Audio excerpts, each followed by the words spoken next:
Hi, welcome to the 1.2 update to my channel.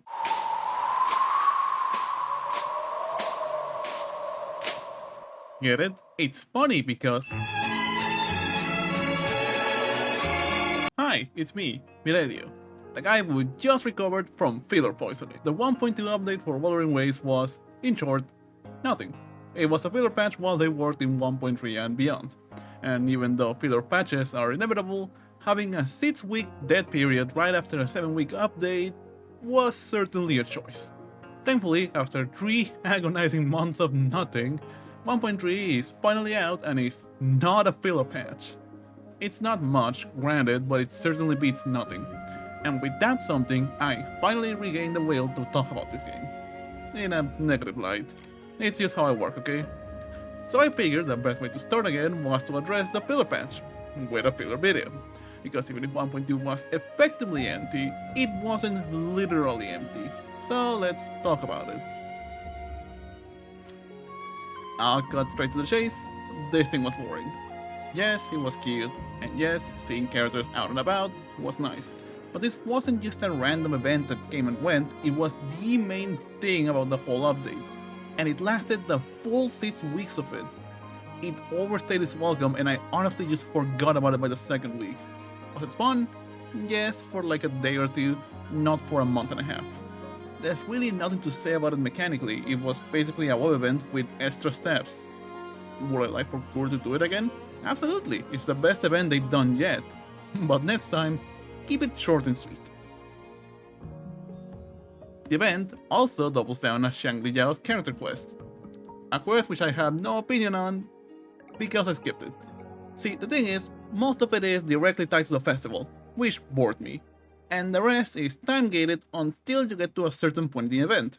So by the time I unlocked the good part of it, I was already mentally locked off. So I just skipped through it thinking it was more boring festival stuff. Only to regain consciousness at some point wondering what the hell was happening. But by then it was too late for me to start caring, so I kept skipping. Was it good? I don't know, but I really don't care to know either. I just know it was there, and so I have to acknowledge it. There was also Zhezhi's character quest locked behind event progression, but I'll come back to it in a moment. None of them stood out to me. There was one event that was a boss rush, that was okay. There was the Animorphs event, that one sucked. And then it was 3 weeks of double drops. And then a rerun. I guess we can count the Elusive Realm as an event.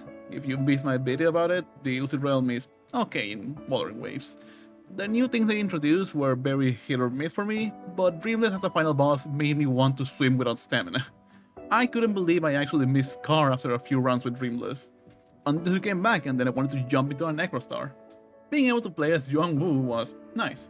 Otherwise, it was mostly the same mode, which does also mean it's still a fine mode. Moving on. When Zhezhi and Xiangli were revealed, I genuinely thought Kuro had lost it. Following up 4 absolute banger designs with these two just felt off for some reason. I still don't know why, the two of them just don't feel right to me. After getting to spend time with them, yeah, I want of them as characters, but their designs just don't really do it for me. My best guess, and mind you, it's not a good one, is that Xiangli looks too generic almost, excluding the robot arm, and only the robot arm. While Zhezhi looks like she was called by a child that picked 3 random crayons from his bots. Despite my gripe with their designs, I did end up pulling Zhezhi after doing her character quest. And Xiangli was given to everybody for free. Probably should have acknowledged that earlier. With the small bit of time I got to play with Xiangli as a trial character, he feels amazing to use. Sadly, I don't have a team for him, so he's currently unbuilt in my account. I do know from people that have used him that not only is he incredibly good, he's also a great partner for Kalcharo, which is a shocking but welcome surprise, given how he's basically just a better Kalcharo. Zhezhi, on the other hand, felt not great to use, neither in her trial or in the first few teams I tried. She was very obviously handmade to work with Jinshi, which was a problem because I don't have Jinshi. But eventually I found something that worked, and now she feels pretty good. Speaking of, let's talk about why I pulled her. Aside from the fact that she looks like she has a P. by that name. Sorry I couldn't help. I don't have a wide social circle, mostly just my painting clients. But I'll let you know if I do.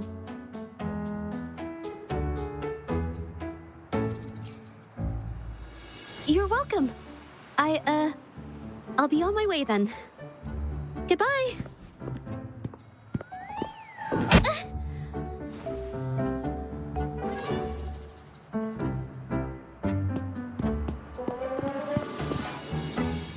And just like that, I was sold. I have a soft spot for dorks, and this idiot just kept smashing her head against it. She's weak, insecure, shy, has trauma, and is easily taken advantage of. She's perfect. What? My own tastes in women aside, the quest was honestly really neat. Most of it taking place as a flashback was a great touch, because it starts us with her being nervous but willing to stand up for the cause, and we see her develop this courage throughout the retelling of events. Yet she's still enough of a pushover for the bad guy to nearly shut her down, until we step up to help. And then when the retelling gets to the part that she has emotional investment in, when the bad guy tries to push her over again, she stands up for herself, unveiling that she is the painter of legend who can bring art to life, how she had to hide her identity to avoid being exploited, again, and how unacceptable it was that her friend was being exploited to replace her. And then of course she demonstrates she's far from making it up. The quest ends with her symbolically taking off her glasses and knocking us out, for a drawing, as a way to show her personal growth, while also officiating her as wife fate. I liked it. Of all 3 non-main story-related character quests so far, that I've actually read, this one resonated with me, or at least with some part of me, in a way that Xiangli and Xiangli just didn't. The Xiangli is a close second, mind you, but not close enough for me to pull for her, while Zhezhi had enough for me to pull her and her weapon. It was a pretty devastating blow to my Camellia savings, but that's fine, because she's not coming anytime.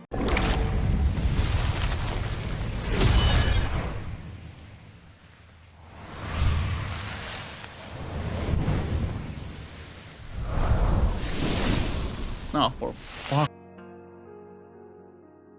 The only other noteworthy thing to come out of 1.2 to me was Xiangli's weapon. I had no real intention to use him, but the moment I saw he was a fist user, I knew I needed the weapon. And sure enough, it is now constantly resting on my Jianshin's hands. I can't even begin to describe how big of a power spike it was. But that's it for 1.2. A filler update that drained my soul for 6 weeks, but now it's over. 1.3 was great. Yes, I did just say was. I already finished all of it. Help. But that's a topic for a separate video. For now, my way to talk about this game is back, so hopefully, maybe this time, there'll be more than one video before the next update. We'll see. In any case, let's get on with our formalities. If you like the video, be it because you agree or just find me rambling amusing, make sure to like and subscribe so you don't miss the next one. I swear I have a back burner, I just ran out of gas to cook with. If you didn't like it, make sure to comment down below why that is. I've tried to do better, and that's only possible if I know what I can do. So I try to read every comment, even if it is at my own expense. And with nothing more to add, I'll see you guys in the next one. Until then, take it away.